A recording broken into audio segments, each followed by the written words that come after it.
Okay, good afternoon. Kani ato ang gioperahan diri sa atong table no is Dell Inspiron nga laptop. So kani siya is liquid damage nga unit unya gi-replacean ni nato og screen. Nya naa po ni siya problem sa iyang daughterboard no kaning naay lead sensor niya.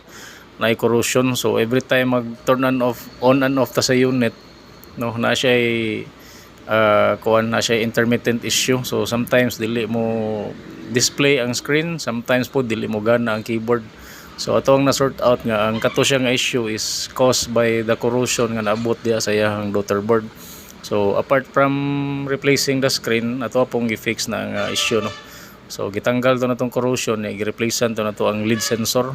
So mo na siya ang laptop after na replacean og new screen, after na siya na fix na gyud no. Yeah, another problem day po ani is ang kaniyang LCD screen nga hinges. So ang hinge ani sa iyang LCD is naukab po ni. So of course ato po na siyang gi-appeal og fix no. So ang laptop karon is normal na. Nabalik na gyud siya sa iyang original state. Okay, so working na ato ang Windows, working ang keyboard, nindot na ang display sa ato ang screen.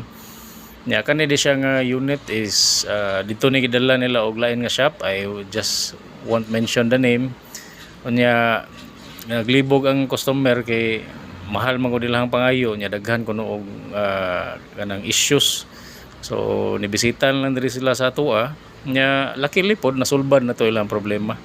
Nya almost double ang price ngadto sa ilang first gi-inquiran. So katong nangita og mga affordable parts nya professional service, bisita lang mo sa shop. Through Service Computer Repairs. Thank you.